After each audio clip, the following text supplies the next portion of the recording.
I thought that Columbus was the hero of America. No, see, it's these Indians and the commies. They want to paint Columbus as a slave trader instead of an explorer. You gotta admit, they did get massacred, the Indians. Hey, it's not like we didn't give them stuff to make up for it. That Dominic Sandbrook was dialogue from The Sopranos, the everyday tale of New Jersey mobsters. And I imagine any new American listeners joining us will be astonished to discover that actually I'm not from New Jersey. I'm British. They will be astonished, Tom. So that wasn't actually the authentic, genuine dialogue from The Sopranos. That was you doing that. That was me. You astound me. The accent was uncannily accurate. And I genuinely thought there were different people in the room then. It was unbelievable. Well, although, of course, so three of them were American: Ralphie, Christopher, and Silvio. People familiar with The Sopranos will recognize them. But the opening guy, Furio, he is actually from Naples. And he goes on to complain that he doesn't actually like Columbus because Columbus came from Genoa. He did indeed. People in the north of Italy, he complains, are always doing down people from Naples. So a good way in, I think, to today's subject, which is Christopher Columbus, because it reminds us that Columbus is a very controversial figure these days. Absolutely. I mean, he's arguably one of the most controversial characters in all history right now, because, of course, statues of Columbus have been taken down across America. Columbus Day, which is an American federal holiday, remains enormously controversial. Some cities and some states don't even mark it. We'll be talking about that towards the end of this discussion, won't we? When we've dealt with Columbus, the historical figure, we'll talk about his legacy. But you're right, because Columbus, the historical figure, has now become completely bound up, hasn't he, with discussions about colonialism, empire, Eurocentrism, Western imperialism, all this sort of stuff. And Columbus has become this sort of avatar for all these things. And actually, to some degree, I would say the real sort of historical character of Christopher Columbus has been lost, don't you think? I mean, firstly, he never actually made fall on what is today the United States. No. So that's very odd, for starters. And also, of course, to what extent should he be held responsible for everything that happened in the wake of his discovery of the New World? And even, of course, saying to what extent did he discover the New World? So these are all very live issues. But if we go back to that sentiment expressed by Furio in the passage from The Sopranos, I say brilliantly recreated. Kicking things off, I mean, he's Italian, but more specifically, he is from Genoa. Yes. Is that not right? It is right. So there's no Italy at the point when Columbus was born. I mean, Italy exists as a geographical expression, but there's obviously no united Italy. Actually, funnily enough, with Columbus, there have been all kinds of theories about where he came from, because, of course, his explorations were done in the name of another kind of country that didn't really quite exist at the time, Spain. So they were really done in the name of Castile. Because he wasn't Spanish, there's always been a slight hint of mystery about his origins, because he wasn't Castilian, I should say. So there have been some people, for example, who've argued that actually he was a Sephardic Jew. So Simon Wiesenthal, the Nazi hunter, had this very complicated theory that Columbus's origins are actually Jewish, and he was trying to cover it up. And there have been all kinds of sort of strange theories that he might be Catalan or Mallorcan. But most historians agree with you that he's from Genoa in the north of Italy. Glad to hear that. Well, there is a theory. When I went to Calvi in Corsica, there's a monument there to Columbus, claiming that it's his birthplace. There's a little ship coming out of a wall. The Corsicans are not content with Napoleon. They want Columbus as well. And the fact that there is absolutely no evidence for this. That's often the most damning evidence of all, Tom. Well, the Corsicans say that this is because the Genoese came over and destroyed all the evidence. Oh, right. Well. So a classic conspiracy theory. But it's interesting, actually, you mentioned Napoleon. I mean, there's a kind of, perhaps a slight comparison there, because both of them come from kind of poverty-stricken backgrounds. Yeah. And they end up becoming perhaps, some of the most famous people in the whole of history. Yes. Both of them are of an Italian background, and both of them come to be associated with more powerful countries. That's right, actually. I hadn't thought of that, but they're exactly... Both end up founding dynasties. I mean, kind of an amazing... And they found dynasties, and also they become absolute templates for kind of great man history. The idea that an individual character who feels himself blessed by destiny can change the course of human affairs. And as we'll see with Columbus, that's actually not really quite right. Isn't one of the reasons why there is potentially this kind of mystery around Columbus's origins is that actually he was embarrassed about them? Yes, exactly. That the desire to elevate himself, to gain nobility, to bury the kind of the shame, as he saw it, of his humble origins was kind of what drove him. I mean, it's what made him the obsessive man he was. Columbus is driven throughout his entire career by this obsessive desire for status and for sort of social advancement. And it's such a long and rich and complicated story, the story of Christopher Columbus. But absolutely at the heart of it is Columbus's desire. It's not actually so much for gold or for wealth. It's for titles, for status, for rank. For social respectability. So he probably does come from Genoa. His father was called Domenico, his mother Susanna. They were probably weavers from the hills above Genoa. So Genoa, for those people who don't know, a port in the north of Italy. The people there, Columbus probably spoke Ligurian, which is a Genoese dialect. So not classical kind of Italian by any means. It's true that Genoa today, we would think of it as quite peripheral. But Genoa is part of this. I mean, it's hugely important in this story. So there is a kind of a Spanish dimension to this story, a Portuguese dimension, and a Genoese dimension. Genoa is this, it's at the center of this huge network of trade and production and entrepreneurship. There are about 50 or so big families that trade all over, not just the Mediterranean, actually. They go all the way up to the Black Sea, to Crimea. It's a body catapulted into the Genoese outpost in Crimea that is said to have initiated the Black Death, isn't it? Oh, that's right. Yes. Yeah, so, exactly. Yeah.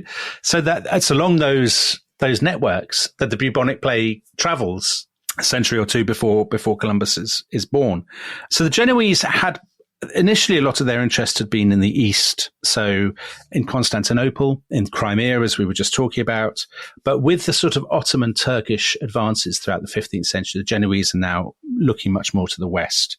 So they establish, I mean, to think of the Genoese, they're almost more of a sort of, they're not so much a nation as they are a sort of giant collection of different entrepreneurs and companies. Dominic, you mentioned this idea that he was Jewish. There's a way in which the role played by the Genoese in all these kind of various kingdoms and great cities is a bit like the Jews. Or the Armenians. Or the Armenians. Yes. They're very accomplished at settling in other people's kingdoms. Yes. And kind of getting protection, but they kind of retain their Genoese identity. Yeah, I think you're absolutely right. So by the second half of the 15th century, the Genoese, who are brilliant sailors, great entrepreneurs, great merchants and traders and all of these things, they've become established in the courts of Castile and Portugal, the two sort of preeminent powers in the Iberian Peninsula. So they have their own court in Seville, for example. The Centurione family, the Centurion in Spanish, they become very important to Columbus. They're established in Malaga. There's another family very important to Columbus, the Pinelli family. They have become established. They're working in the Canary Islands, which we will be talking about quite a lot. Actually, the Canary Islands are part of the sort of Genoese expansion story. So the Canary Islands, Madeira, the Azores, the Cape Verde Islands, these are all in the Atlantic. And the idea that Columbus comes out of nowhere and, in inverted commas, discovers America, and this is the first time Europeans have ever known there's anything to the west, is just not right. Because the Europeans in the 15th century are expanding all the time into the Atlantic. So those islands that I've mentioned, some of them hundreds of miles from the coast of Spain and Portugal. Spain and Portugal have taken those islands, and actually the Genoese have been in the forefront of that. So it's the Genoese who discovered the Canary Islands, or rediscovered them, I should say, in 1330. It's another Genoese, a guy called Uzudamari, who's the first, sailing for the Portuguese. He's the first European to sail up the rivers Senegal and Gambia. Another Genoese, Antonio Noli, is the first to establish for the Portuguese a settlement in the Cape Verde Islands. And the Genoese, in all of this, one of the things they are doing, and that Columbus definitely does not invent, is they are trading slaves. The Mediterranean is this great slave trading network, and the Genoese are at the forefront of that. And Dominic, is that because while they were in the East, they could trade in all the riches of the East, the spices and so on? Once that starts to get closed off to them, what else is there for them to trade except for slaves? The West is much less advanced. There's much less natural resources than you would get, say, from the Indies. Well, they're trading olive oil. They're trading some sugar. So they are trading, I think, some commodities, but slaves are very lucrative. There are an awful lot of slaves in Portugal and in Spain. But they're domestic slaves, aren't they? So they're not yet establishing plantations or anything like that. Right. So they're not working on plantations in Spain and Portugal. I mean, we'll perhaps touch on this again a little bit later, but if you were a sort of Spanish bigwig, or indeed a Spanish part of the sort of professional or middle classes, entrepreneurial classes, let's say, a merchant or something, or a clerk or whatever, it's quite likely that you would have one or two slaves. And a lot of those slaves are Berbers from North Africa. Some of them are black slaves brought by the Portuguese from the west coast of Africa, but probably the majority are Eastern European. Well, so hence they're Slavs. So hence the name. Exactly. So and that's a practice that obviously has been carried to its kind of peak in the Ottoman Empire. So in the Ottoman Empire, they have loads and loads of slaves and lots of Eastern European slaves. And the Genoese have been part of that business, across the sort of Black Sea and the Mediterranean slave trading. So that's the world that Columbus is born into. Yes. And so as someone who is poor but ambitious, he's not educated. I mean, will, he's an autodidact. He will come to have read a lot. But to begin with, he doesn't have a career in the church, doesn't beckon. No. So he could become a soldier. Yeah. But it's more obvious if you're Genoese to become a sailor. Absolutely. And so he goes to sea very young, and he kind of absorbs that familiarity with winds and rope and all that stuff that I know absolutely nothing about, but which if you're a young Genoese sailor, you know all about it. Yeah, absolutely. I think there's some talk later on that he might have studied at the University of Pavia, but I think a lot of biographers don't think he did. His son claims that he did, but probably that's part of that sort of burnishing of his legend. As you said, he's an autodidact, and we'll touch on that a little bit in a second. He probably goes to sea when he's mid-teens, maybe 14. Possibly later. He goes, where does he go? We know he goes to Tunis. We know he goes to, the Genoese have a colony on the Greek island of Chios, which is off the coast of modern day Turkey. But he ends up in Portugal. That's a very well-worn route for Genoese mariners. So he's working for one of these big Genoese firms, the one I mentioned earlier, the Centurioni family. I mean, actually, your Sopranos opening, the idea of these families that are really important, kind of, a family is a commercial enterprise. Yeah. And Columbus knows some of the most important families.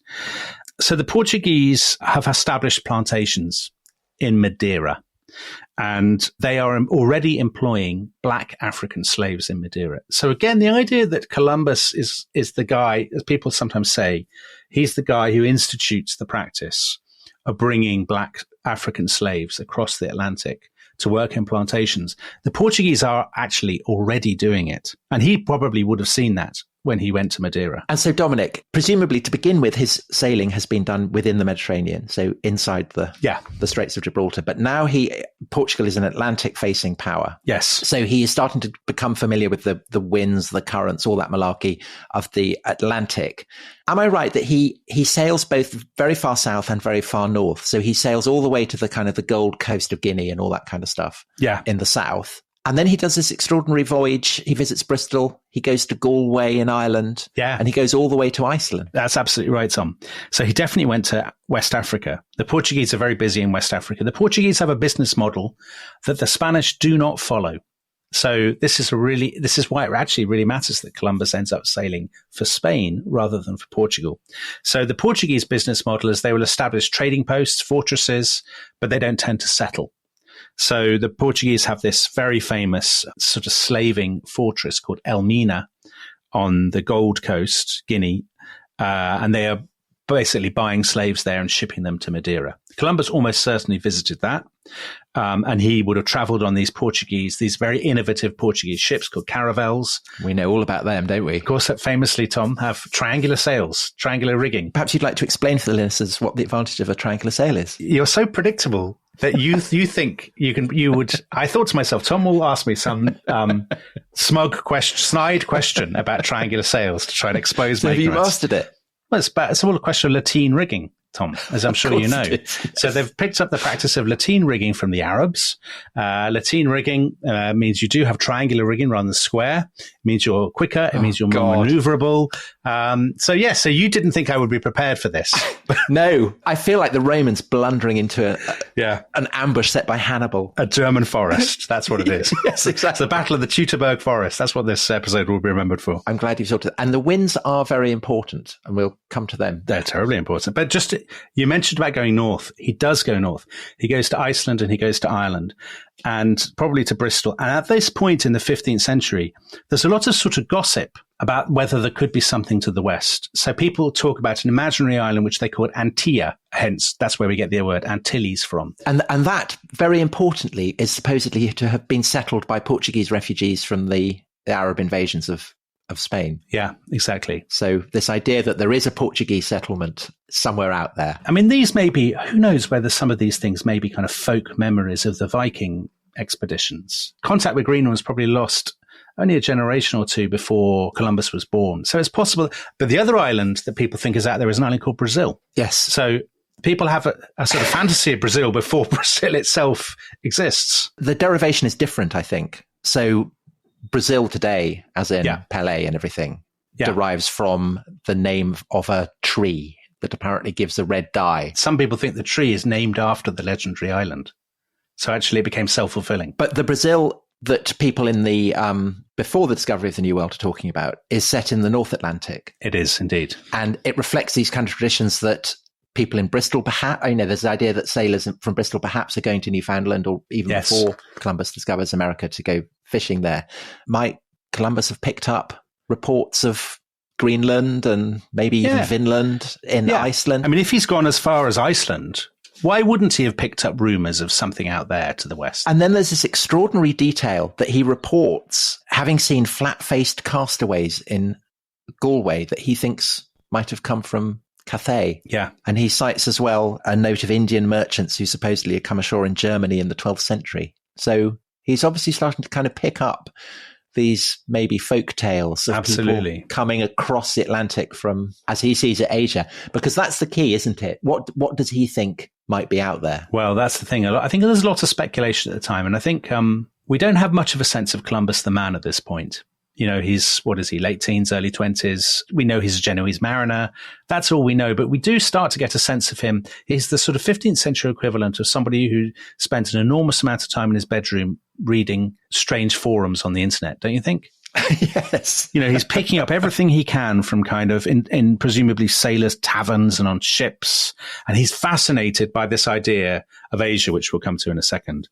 We wouldn't have Christopher Columbus. We wouldn't be doing this podcast, I think, had he not been involved with Portugal, because it's his involvement with the kind of Portuguese merchant marine that means that he's exposed to all this stuff. We always think of this as a Spanish story, or indeed a peculiarly individual story for two reasons. One, because obviously he ends up doing it in the name of Spain. And secondly, because it's very important to Columbus, as part of his insecurity, that he's this kind of lonely man of destiny, you know, operating in the face of a world that doesn't understand him and doesn't agree with him and doubts his theories. That really is sort of tosh. One of the great historians who writes about this, a chap called Matthew Restall, who I think is at Ohio State University, he actually really downplays Columbus. He says Columbus's discoveries were an accidental geographical byproduct of Portuguese expansion 2 centuries old, of Portuguese Castilian competition for Atlantic control a century old, and of Portuguese Castilian competition for a sea route to India older than Columbus himself. So in other words, Columbus is the product of a milieu in which people are competing to get into the Atlantic, and they are swapping all kinds of ideas and theories. So we mentioned Antilla and Brazil. There's also an idea about the Antipodes. So I think the Greeks had speculated about whether there might be something called the Antipodes, Strabo. Because there's the idea that the globe, everything must be balanced. So there must be a continent to balance the continent of Eurasia and Africa on the other side of the globe. Which would be Australia, I suppose. One thing that probably some listeners will be saying was, well, didn't everybody think that the world was flat? And that is probably the single biggest misconception about the 15th century that exists, because no educated person, no even remotely educated person in the 15th century thinks the world is flat. I think for about 700, 800 years, it has been recognized, including by the Catholic Church, that the world is round. And actually, the idea that Columbus thought the world was round and everybody else thought it was flat is a 19th century invention by the American writer Washington Irving. Everything is invented in the 19th century, isn't it? Well, Washington Irving, isn't he the Night Before Christmas? Is he the Night Before Christmas? Yes, he is. Yes. And he writes about the Alhambra. Yes, he did write about the Alhambra. Yes. Yeah.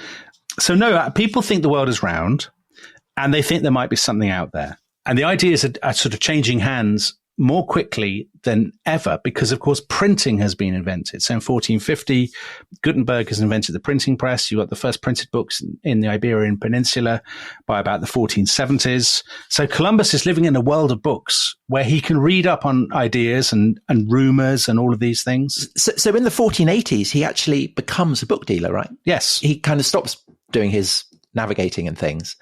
And that's in Lisbon. In Lisbon, yeah. And it's a sign of how settled he is. But he's married by this point. He's married a Portuguese woman. Felipa, is that her name? Felipa, yeah. So in 1478. And she is technically a noblewoman because her father, I gather, had been awarded this kind of barren, remote island out in the Atlantic.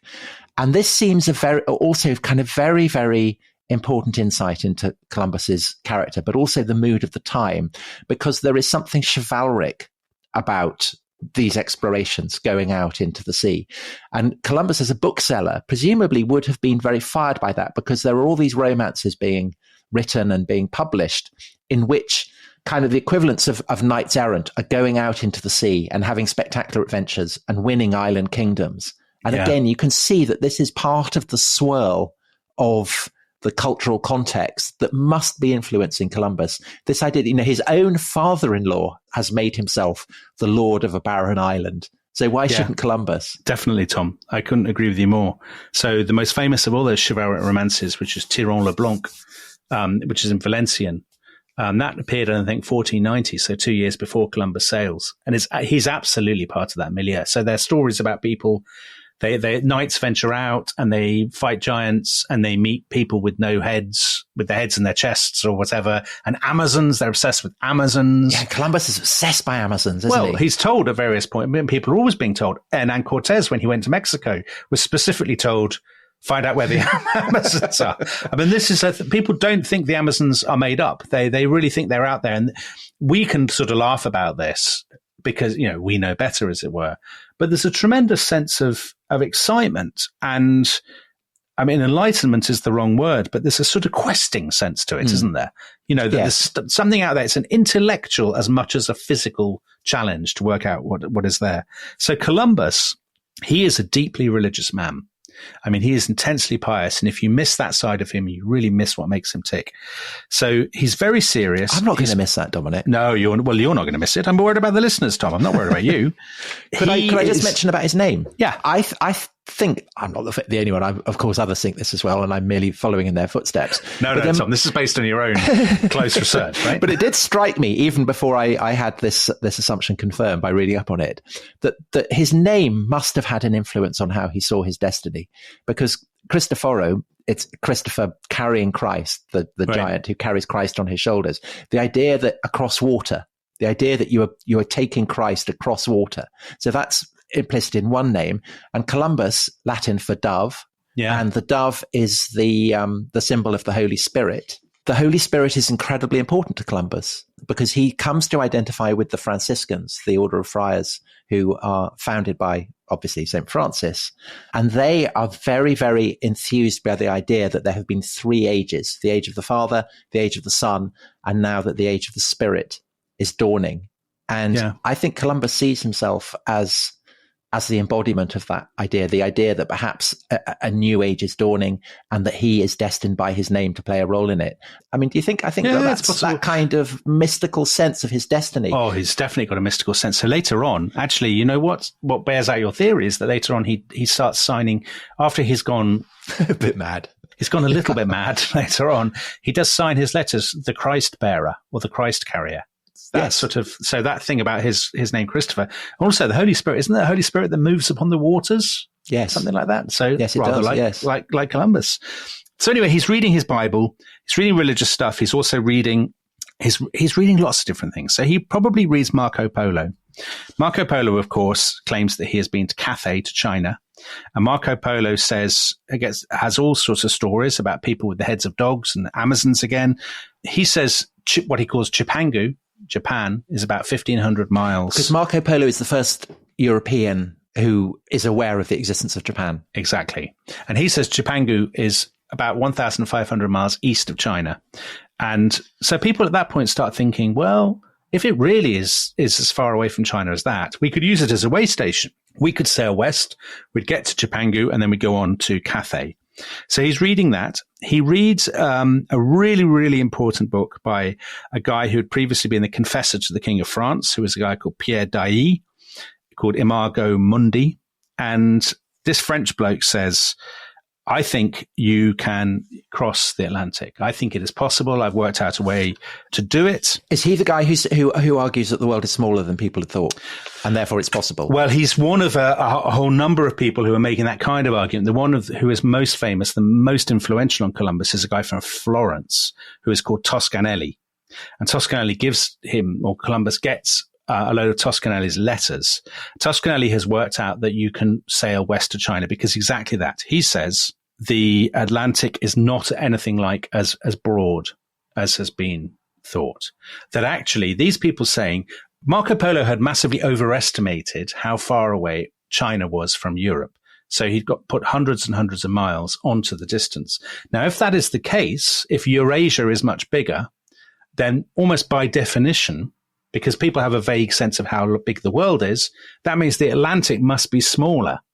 So maybe it would just be, it's fewer days sail than you would expect to go to Japan. And Columbus, to use that, go back to that analogy of the sort of the teenager in his bedroom reading on the dark web, reading wacky theories about COVID or Russia or whatever. Columbus is reading all this stuff about the Atlantic, and he becomes completely convinced that, as it were, the mainstream media are misrepresenting the size of the Atlantic. Yeah. And that you can cross it. But Dominic, isn't there also the fact that he kind of needs to believe that, because if he wants to go on this voyage across the Atlantic, he needs a sponsor. To get a sponsor, he needs to convince the sponsor that it's going to be worth their while. And if it's Antipodes, who knows what might be there? You can't be sure. If it's just a bunch of islands like the Canary Islands or whatever, well, so what? Yeah. But if you can get to Asia with all its spices, get to India with all its wealth, silks, spices, and so on, then that's great. Absolutely right, Tom. Absolutely right. So he kind of, I can see that he believes it. He comes to believe it, but basically it needs to be Asia, because otherwise he's not going to get the sponsorship. Yeah, is that right? Dead right. So you probably might be able to get sponsorship if you say there's something like the Canary Islands where you can grow sugar, as long as it's not too far away.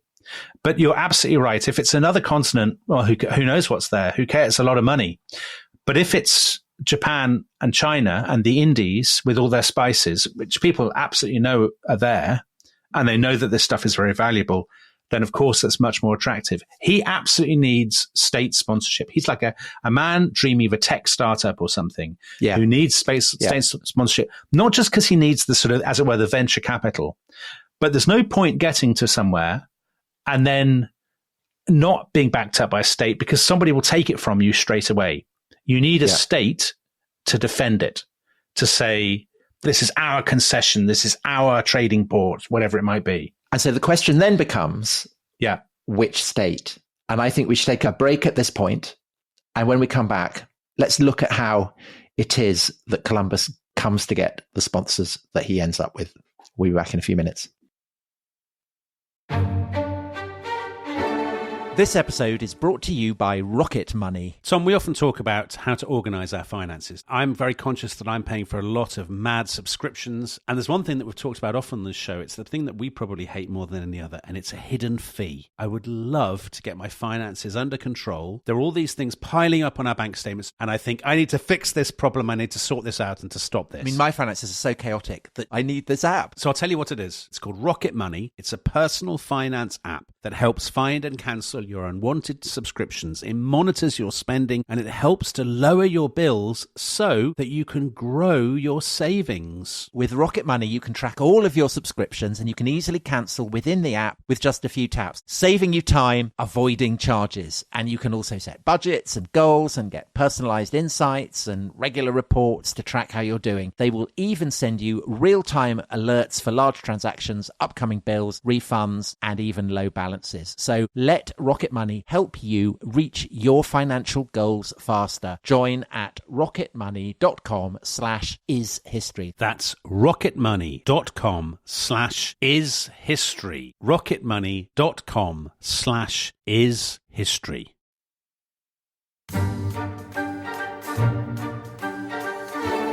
Hello, welcome back to The Rest is History. We are telling the story of Christopher Columbus. And Dominic, when we left, he is in Lisbon. He is married. He's had a son who will be called by the Spanish Diego. He is a book dealer.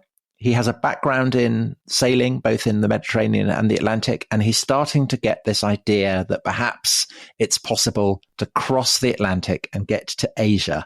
Yeah. But he needs a state sponsor. So he's in Portugal. So presumably he turns to the King of Portugal, does he? He does indeed. Before I say that, I will just say one thing, which is that I'm very relieved, Tom, that you didn't bring us back in with your Sopranos voice, which I thought was possible. And we've dodged a bit of a bullet there, I think we can all say. Yeah, Portugal's the obvious place to go. The Portuguese are the big expansionists.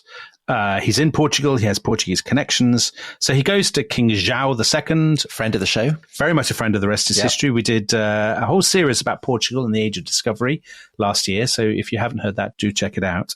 Now, the Portuguese, I mean, the funny thing is they turn him down. So it's a bit like sort of Decca turning down the Beatles or something. But the thing is, the Portuguese are absolutely right. Of course. So right away, they identify the flaw in the plan. They say, we don't believe. So the king commissions a commission of inquiry to look into this. And they say, you know, Japan is much further away than you think it is. Your calculations are all wrong. You will not get to Asia.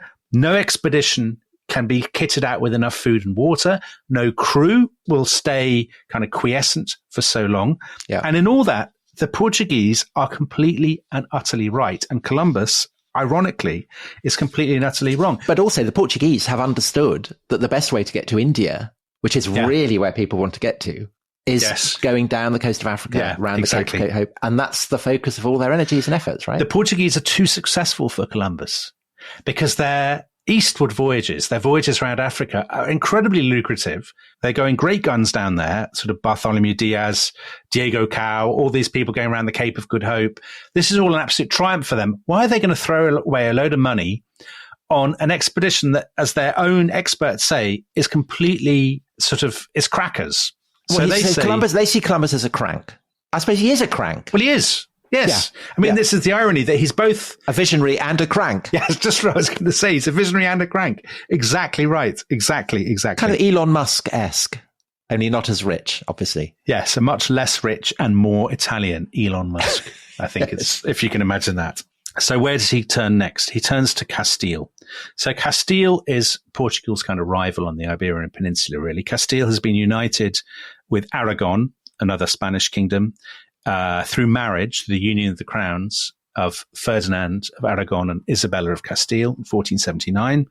The Castilians have already expanded a little bit, not as much as the Portuguese. They've taken the Canary Islands and they are fighting a war to conquer Granada. Now, I mentioned the Canary Islands.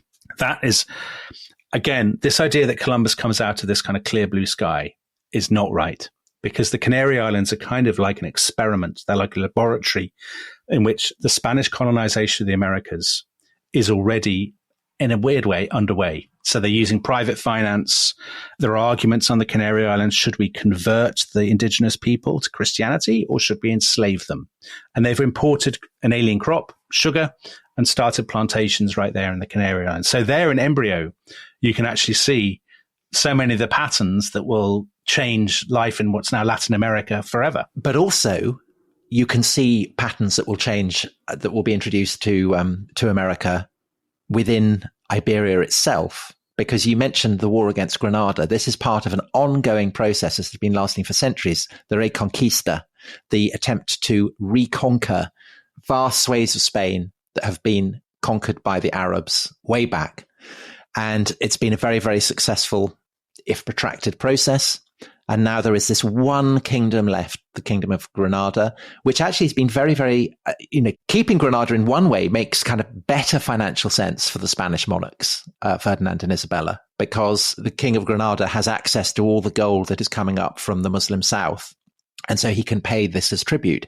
But Ferdinand and Isabella want to annex Granada, partly because they feel that it's a Trojan horse. It's a danger with the great Muslim power of the Ottomans spreading westwards. But also, I think, because they feel a sense of destiny. They feel that they've been called upon by God to redeem the whole of Iberia for Christendom. And it's that mixture of hard-headed commercial sense and kind of apocalyptic feeling of self-appointment that will infuse the spirit of the Spanish conquistadors in the New World. Yeah, that's absolutely right. They have a profound sense of mission, don't they? They see themselves as appointed by God. They're very in with the Pope. They want to wipe Granada off the map. And that sort of crusading zeal, I mean, crusading is absolutely the word, because Ferdinand of Aragon, his great obsession is to go on crusade, is to recapture Jerusalem. And actually, one of the reasons he ends up investing in Columbus's scheme is because he thinks this will give me money for what I really want to do, which is to launch a crusade. So that, because the Spanish have this idea that the last emperor of all who will capture Jerusalem and then the second coming will begin, is lurking somewhere. El Encubierto, the hidden one. And Ferdinand I think, starts to, just to nurture the possibility that perhaps that's who he is. So that kind of, Columbus has a kind of crankish element. Ferdinand is not entirely hostile to that. No, I think you're right, Tom. And then some friars actually have told Ferdinand, you probably are that last emperor. Which must be a nice thing to hear. I mean, it's quite a responsibility, I suppose. It is a big responsibility, but if you've got a bit of self-confidence, which Columbus actually doesn't, but Ferdinand clearly does, he thinks, well, if the cat fits, let's go for it. Yeah. So Columbus's first port of call is a monastery called La Rábida, which is in the south of Spain. The Franciscan monastery. These guys are full of all this kind of talk in this monastery, but they're very learned. So one of the people who is there is it turns out, is actually one of the leading astronomers of the period. He's a guy called Antonio de Marchena, and he gives Columbus loads of books. They also have chats. They talk about the Alexandrian astronomer Ptolemy. They talk about Marco Polo. They're full of all this stuff. They've also got an in with Queen Isabella, because the guy who's running the monastery, a man called Perez, had previously been her confessor. So they say, get yourself to the Ferdinand and Isabella. They'll probably be very keen on this scheme. So off he goes. And what then happens is this sort of endless series of meetings. It's in some ways quite a sort of tiresome story, because it's constant back and forth, but it's also important because it's testimony to Columbus's persistence, his doggedness. Anybody else would give up. You compared it to a tech startup. Yeah. I mean, it's kind of like trying to source money for a genius idea.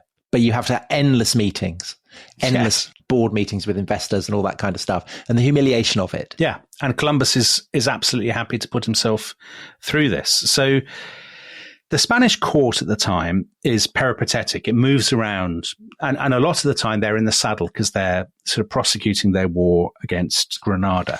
So he has to sort of trudge across what is now Spain, Castile. He catches up with them finally in the autumn of 1485. So this is just after the Battle of Bosworth, to give it a sort of English reference point. He catches up in a place called Alcalá, which is actually where Catherine of Aragon, their daughter, another friend of the show, very much a friend of the show, where she was born.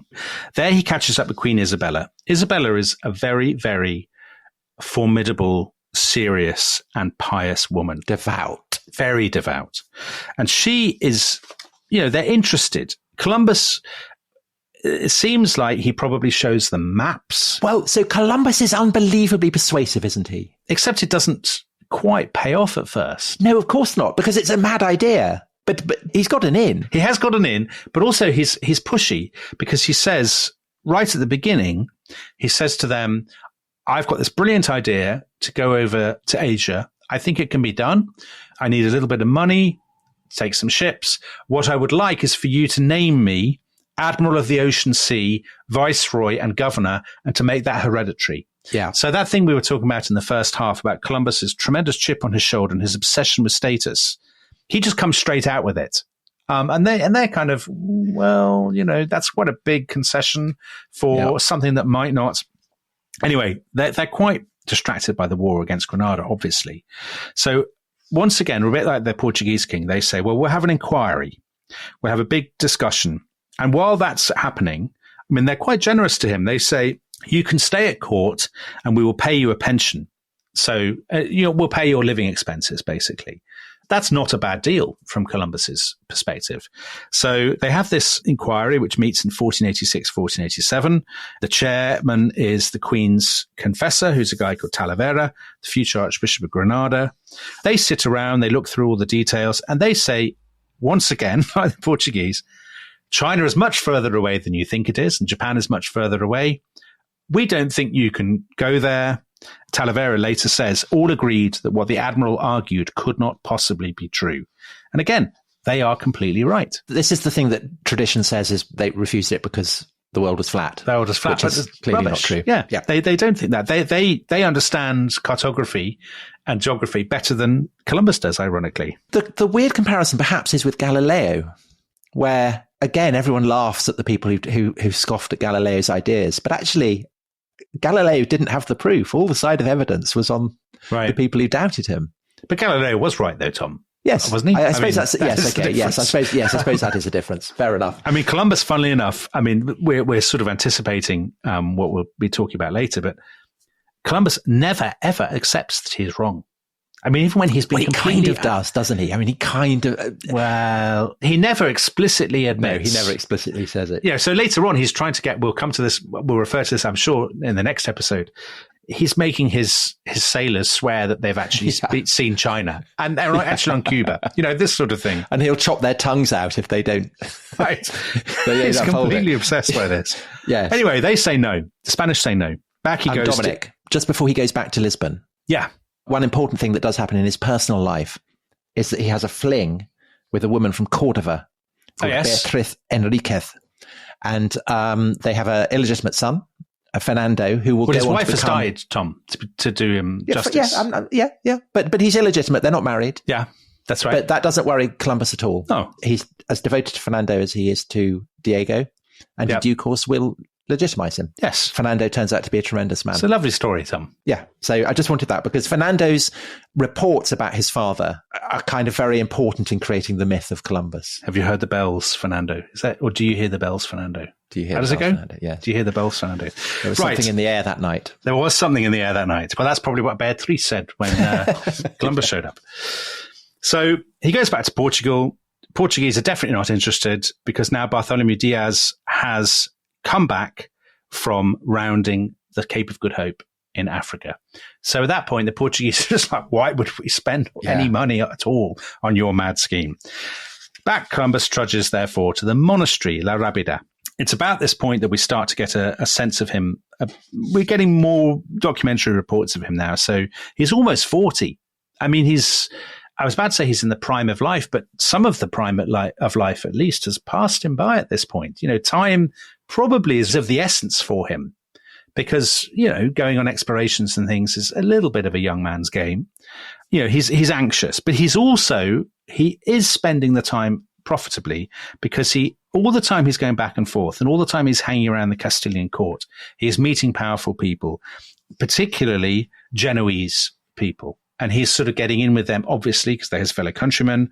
And they are sort of saying, well, if you ever do get backing for this idea, we'll put in some money. We'll give you some, so he's exploiting those networks. He meets one person who's very important, who's a treasury official from the Crown of Aragon, that's Ferdinand's kingdom, called Luis de Santangel. And he says, well, if you ever get the permission of the monarchs, I'll put in lots of money to this. This sounds like a great scheme. And he actually works out Columbus's he does the pitch for him. He does the finances. The spreadsheets. Exactly. The PowerPoint presentation.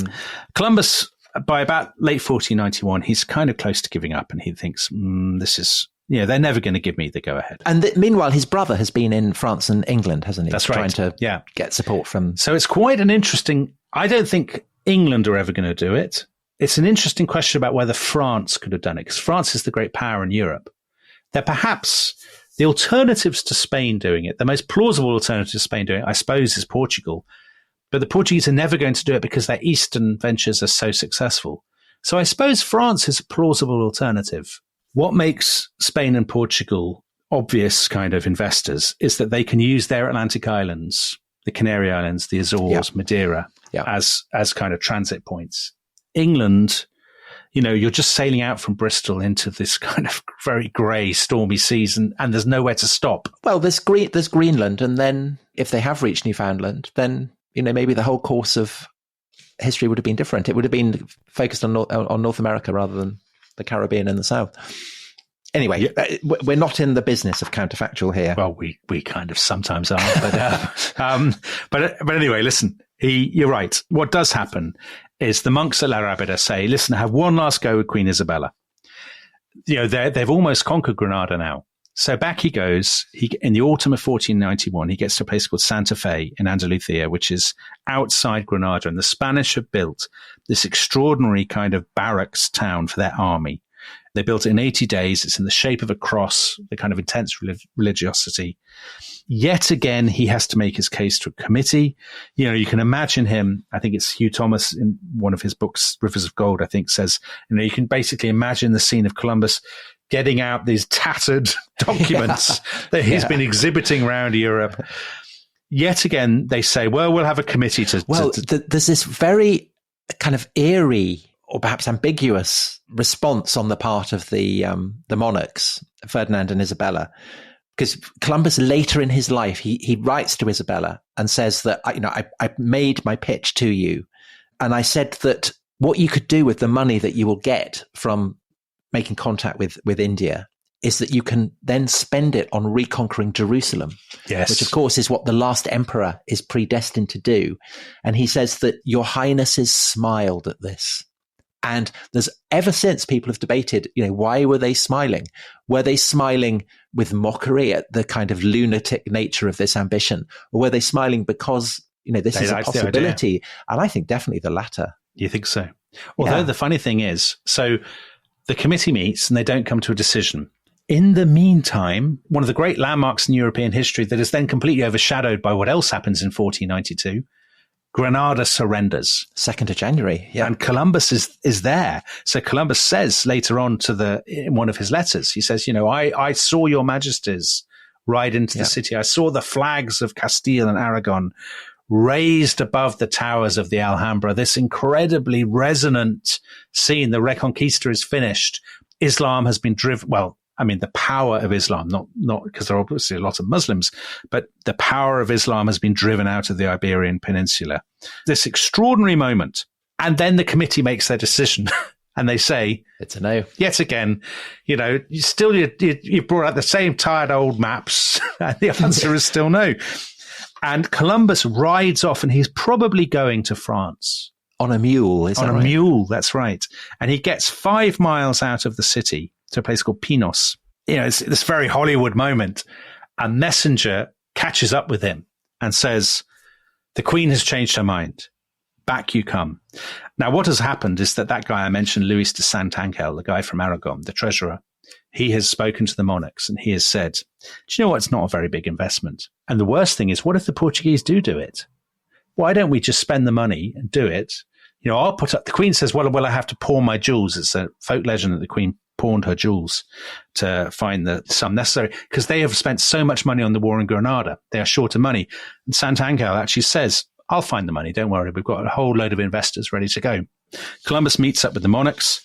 Why do they do it? Why have they, they need the cash because they've spent so much money on the war in Granada. But also this is the paradox that they've conquered Granada, but they're poorer because of it, because now they don't get the tribute that's coming from Muslim Africa. Exactly right. They've got that crusading thing that you mentioned. There's one other element which is so interesting.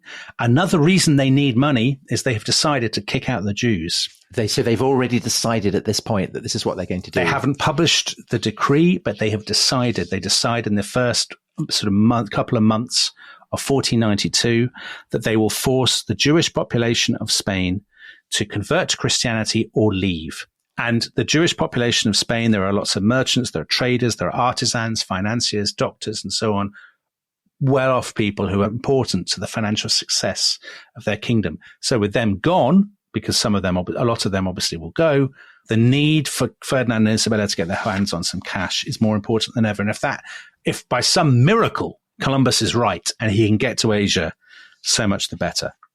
So 17th of April, they reconvene in Santa Fe outside the walls of Granada.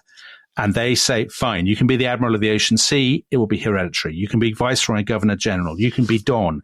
You can have a right to 1/10 of everything you discover. And when you get there, you can be in charge of justice and you can hear all the suits and all this sort of thing. These things Columbus takes enormously seriously. I mean, to some extent, that's what he's after. Yeah. And the investment actually is not that massive an investment. So it's because it's only 3 ships, right? It's 3 ships. It's going to be 2 million maravedis, which is the currency. A lovely comparison is that the cost of the wedding of the young Catherine of Aragon to Prince Arthur Tudor in England is 60 million. So this is nothing compared with how much. So which is the better investment there? Yeah, from Catherine of Aragon's point of view, I think. Yeah. Yes, that's a very good point. So interestingly, there is always a sort of tension in this because it's not entirely clear what no one sets down exactly what Columbus is going to do. Is he going to settle? Is he going to establish trading posts like the Portuguese do? They don't say in the sort of deal, find Japan, find China. It's very vague. Yeah. Deep down, a lot of their advisors think it's completely unrealistic. And for Columbus, as it's clear because he writes it again and again, what actually matters is all the privileges, the titles and all of that sort of thing. So just to be absolutely clear, the legend is that Columbus is going there because he has a burning desire to discover, a bit like Elon Musk going to Mars or something. Right. Yeah. He's going there because he thinks it's out there. But he's actually going there preeminently, even more than his desire to find gold for Ferdinand to conquer Jerusalem or any of that kind of stuff. He's going there because he wants titles. Yeah. He wants to cut a dash on the stage of the world. He wants to be established. He doesn't want people sneering at him anymore. Yeah, he wants to return and people to say, there is an immensely rich and important man, the Admiral of the Ocean Sea, the Viceroy, Don Cristoforo Colombo, or whatever they would call him, Cristobal Colon. Exactly. He wants to be the big man. And that's what he's going for. He is a prickly, pious, intense, serious man. But finally, after all of this faffing around, he has the permission he needs, and he can now get on with planning this extraordinary voyage. Okay. Let's end with a letter that Columbus in later years wrote to Isabella and Ferdinand. Your Highnesses commanded me that with a sufficient fleet I should go to the said parts of India, and for this accorded me great rewards, and ennobled me so that from that time henceforth I might style myself Don, so Sir, and be High Admiral of the Ocean Sea and Viceroy and perpetual Governor of the islands and continent which I should discover, and that my elder son should succeed to the same position, and so on, from generation to generation, forever. And the tension there between going there to India, which they already know, and then talking about islands and continents which he should discover, I mean, that is a tension that will shadow him over the course of the 4 voyages that are to follow and the whole of his life. Yeah. Now, if you are interested in those voyages, in all 3 of these episodes to come, because Tom, this is a pretty mighty series, isn't it? It's a bit like Columbus's own voyages. Those 3 episodes are available now for members of the Rest is History Club. If you're not a member of the Rest is History Club and you would like to become a member, you can subscribe very easily on Apple Podcasts. So you just go to the Rest is History feed and you click try free. And that entitles you to a month-long free trial of the Rest is History Club. Now, you can also sign up at restishistorypod.com. But if you prefer to do the trial, just do the trial. And if for some peculiar and sinister reason you are not enticed to become a member of our fantastic crew, well, God have mercy on your soul. Yeah. Yeah. Stay in Spain. Yeah. All right. On that bombshell, adios. Bye-bye.